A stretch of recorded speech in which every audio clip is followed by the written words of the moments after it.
Assalamualaikum warahmatullahi wabarakatuh. Waalaikumsalam warahmatullahi wabarakatuh. Rabbi shrah li sadri wa yassir li amri wahlul 'uqdatam min lisani yafqahu qawli. Ibu-ibu, apa kabar? Alhamdulillah baik, Bu. Alhamdulillah ya Bu ya, sampai saat ini masih diberikan kesehatan sehingga bisa datang lagi ke pertemuan setiap bulannya ya Bu ya, dan semoga selalu tetap sehat.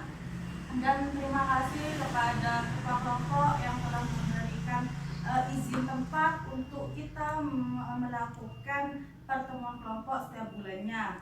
Bu, lanjut saja ya Bu ya, biar tidak terlalu lama juga. Bu, coba buka buku pintar halaman 22.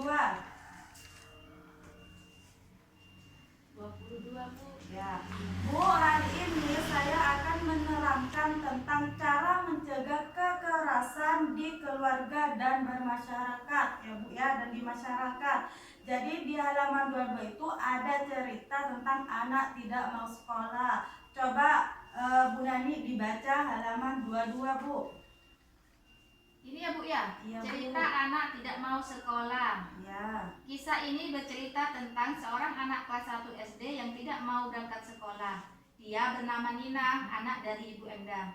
Suatu hari, Nina menangis terseduh-seduh di depan rumahnya karena tidak mau berangkat sekolah. Di saat Nina sedang menangis, seorang ibu bernama Ibu Ati bersama anaknya berjalan melewati dan menghampiri Nina. Sebagai tetangga, Ibu Ati berusaha menenangkan Nina dan mengajak Nina pergi ke sekolah bersamanya.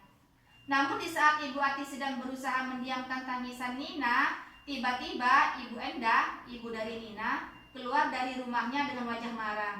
Ibu Endah memang tampaknya tidak terima dengan sikap Ibu Ati. Dia marah-marah pada Ibu Ati. Ibu Endah menganggap perbuatan Ibu Ati tersebut telah ikut campur dalam urusan keluarganya. Sebuah kata yang pedas meluncur dari mulut Ibu Endah. "Hai Bu Ati, ngapain ngurusin urusan orang? Ngurusin anak orang? Urus saja anak sendiri." Ibu Endah pun segera menarik Nina masuk ke dalam rumahnya dengan terus memarahi anaknya tersebut. Dan Ibu Ati hanya termenung. Dia hanya mengelus dada, dalam hatinya bertanya, apa yang harus dilakukan ya melihat perbuatan Ibu Endah yang sering memarahi bahkan memukul anaknya itu. Itulah akhir cerita yang harus kita renungkan. Apa yang harus kita lakukan menyaksikan perbuatan seorang ibu yang sering melakukan kekerasan terhadap anaknya. Nah, Bu Ibu sudah dengar ya Bu ya apa Iya, yang sudah. dibacakan Ibu Nani ya. Nah sekarang Bu, apakah cerita tersebut juga terjadi di sekitar kita Bu? Coba Bu bilang. Jadi Bu, seperti anak saya kadang itu namanya masih usia dini ya, kadang malas mau sekolah, tapi saya tidak pernah melakukan kekerasan Bu. Ya, terus di sekitaran Bu Nani, di rumah Bu Nani ada tidak Bu cerita yang seperti itu? Nina? Ada Bu. Ya biasanya saya ajak juga ke sekolah, tapi ibunya tinggal dia sudah apa gitu ibunya Bu. Ya sudah saya tinggal ke sekolah. Oh begitu ya Bu ya, berarti apa yang ada di cerita Nina itu juga ada di sekitaran kita ya Bu ya. Lah Bu, terus Bu, jika ada kasus seperti Nina gitu ya Bu ya, apa yang harus dilakukan oleh Ibu tuh Bu kalau melihat cerita seperti Nina ataupun kasus seperti Nina itu ada di sekitaran kita? Apa yang harus Ibu lakukan? Ya yang seperti yang saya ceritakan tadi Bu, kan ada memang kemarin kan ada yang seperti itu. Ya saya bilang sama gurunya itu nggak bisa ke sekolah Bu, tadi nangis gitu. Saya ceritakan ke gurunya Bu.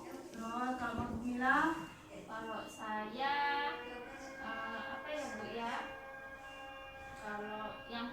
kalau sampai memukul ya, sebagai misalkan ada tetangga saya seperti itu ya, saya ya berlaku seperti Bu Ati tadi Bu, menyarankan bagaimana Bu Endah ini tidak melakukan kekerasan lagi terhadap anaknya meskipun tidak mau sekolah gitu. biasanya ya Bu ya, kalau ada tetangga yang kita nasehatin, kita ingetin itu biasanya marah-marah ya Bu ya. Yang dilakukan Bu Nani sama Bu Bila itu benar. Kita harus awalnya kita menasehati dulu atau memberitahu dulu keluarganya atau ibunya ya Bu ya, bahwasannya anak di bawah umur 18 tahun itu harus memang sekolah. ya Bu ya. Yang kedua, kita memang harus menceritakan kepada gurunya jika itu satu sekolah. Yang ketiga juga Bu, kita bisa bercerita kepada orang yang disungkan, maksudnya yang disegani gitu di desa itu ya Bu ya, atau di dusun itu. Terus jika dia memang juga peserta PKH, kita bisa menceritakan ke pendampingannya gitu ya Bu. Karena kenapa Bu? Apapun alasannya, orang tua itu tidak boleh mendukung anak tidak mau sekolah.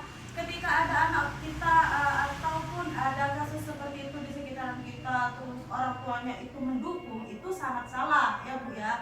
Apapun jika memang tidak punya biaya untuk menyekolahkan anaknya, kita bisa mengajukan beasiswa kepada sekolahnya gitu ya Bu ya. Jadi Bu, intinya di sini, pesan di sini, ketika anak kita tidak mau sekolah, kita tidak boleh memarahinya, kita tidak boleh memukulnya, tetapi kita membujuknya. Gitu ya Bu, apa yang membuat dia tidak sekolah, kita tanyakan. Kalau dia tidak mau bercerita, terkadang anak kecil tidak mau cerita ya Bu ya, tengkar kadang sesama temannya tidak mau cerita gitu. Berarti kita harus datang ke sekolah untuk tanya bagaimana